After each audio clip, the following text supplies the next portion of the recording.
वाकई पिछले एक महीने में बहुत मेहनत करके समाज को आज यहाँ किसानों की राजधानी में एकत्रित किया है। आपके मुद्दे में है मुख्य रूप से सामाजिक मुद्दे और जाट आरक्षण की बात।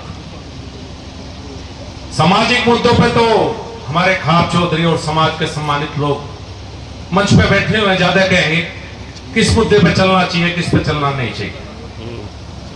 मैं तो एक निवेदन करूंगा जो मैं बहुत दिनों से महसूस कर, हमारे कई संगठन है, चौधरी यदुवीर सिंह भी जो हमारा सबसे बड़ा संगठन है उसके महासचिव यहां बैठे हुए हैं।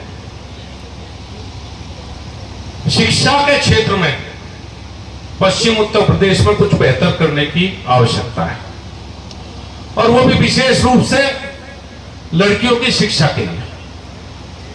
मैंने पहले भी कई बार प्रयास किए कि पश्चिम उत्तर प्रदेश में किसी भी जनपद में लड़कियों का कोई विश्वविद्यालय हो। पहले सोनीपत हमारी बच्चियां पढ़ने जाती थी, अब सोनीपत यूनिवर्सिटी बन गई, अब वनस्थली राजस्थान जाने लगे।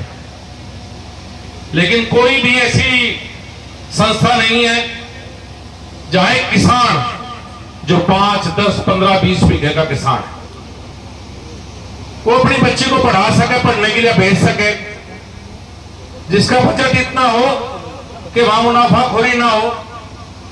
इसमें कई बार बात आई और हमारे बिल्कुल पड़ोस में खरड़ की तरफ से एक बात भी आई थी कि वहां काफी जमीन है, अगर कोई यूनिवर्सिटी बने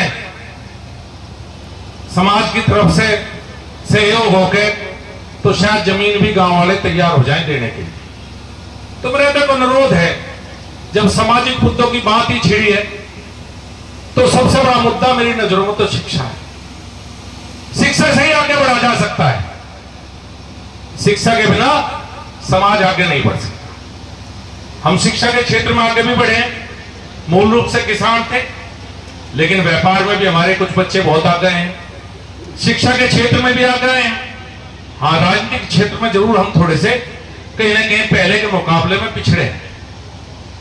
जो वजूद समाज का पहले था राजनीतिक क्षेत्र में उसमें कहीं ना कहीं कमी आई और कभी भी कोई एक समाज कभी राजनीतिक परिणाम नहीं दे सकता। या तो किसी के साथ मिल जाओ या किसी को अपने साथ मिला लो, सबका सहयोग करके ही चल सकते हैं।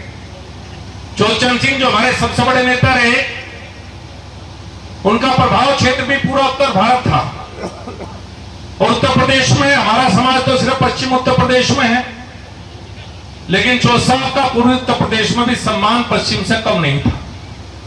उसका कारण था कि चौधरी साहब सिर्फ समाज के नेता नहीं थे, वो सारी किसान बिरादरी के नेता थे।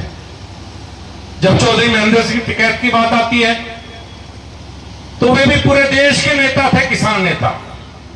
वो एक क्षेत्र तक सीमित कभी नहीं रहे। उनकी पहचान, उनकी आवाज की गूंज वहां तक थी जहां तक हमारा समाज कहीं नहीं। तो राजनीतिक क्षेत्र में एक तो ये निवेदन है कि सबके साथ चले, या तो साथ लेकर चले। कहीं हम अकेले से कई बार पड़ जाते हैं, उससे कहीं ना कहीं हमें नुकसान, राजनीतिक रूप से, सामाजिक रूप से कहीं ना कहीं नुकसान। अभी उत्तराखंड के हमारे भाई की पीड़ा सामने आई है। जो साहब ने मुझे कहा है, मेरी जानकारी में ज्यादा मामला नहीं था, अभी उन्होंने जानकारी में डाला है।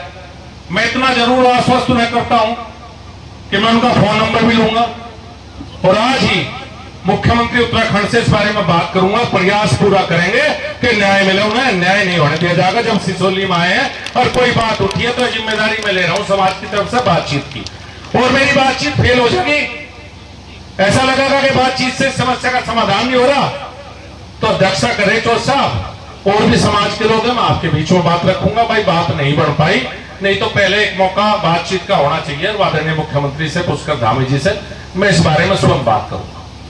बात आई है आरक्षण की समाज की। ये आज का मुद्दा नहीं कि जब से मंडल कमीशन बना और हमें मंडल कमीशन से बाहर छोड़ दिया गया, ये मुद्दा जब से उठता है समाज के उसमें, और इस मुद्दे पर बहुत से समाज के नेताओं ने जो पहले रहे हैं बहुत प्रयास भी किए।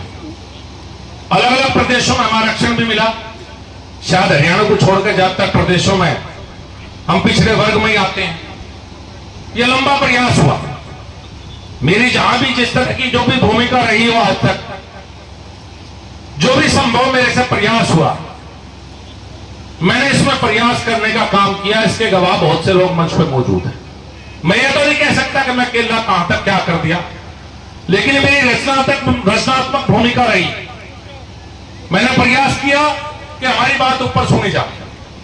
हाँ, आज तक इसमें कामयाब नहीं हो पाए, जबकि जो किसान बिरादरी है सब की सब ज्यादातर आरक्षण के दायरे में आते हैं। सिर्फ हम ही कहने के पीछे छूट गए। और पिछले कुछ दिनों से तो आंदोलन भी हुए, हरियाणा में भी हुआ, और जगह भी हुए, पहले उत्तर प्रदेश में भी हुए, लेकिन हमें कामयाबी इसमें नहीं मिल पाई। कारण बहुत से हैं।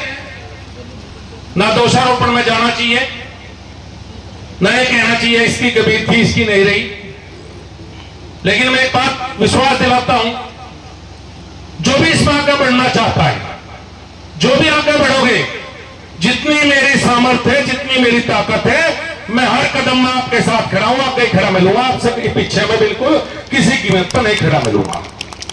ये होना भी चाहिए। जो हमारे समकक्ष बहुत से समाज हैं, ये किसी की से लड़ाई भी नहीं है, हमारी किसी से लड़ाई नहीं है, हम सबके साथ हैं, ना किसी से लड़कर कुछ मिलना। हमें अपनी बात कहनी है, अपनी बात निरंतर आवाज उठानी है, और कभी ना कभी कोई दिन ऐसा जरूर होगा जब हम इसमें कामयाब होंगे, हम इसमें आगे बढ़ेंगे, और जो भी फैसला आज यहां लेंगे। मेरे तो एक बार याद है, चौधरी रणवीर सिंह बैठे ताल कटोरा में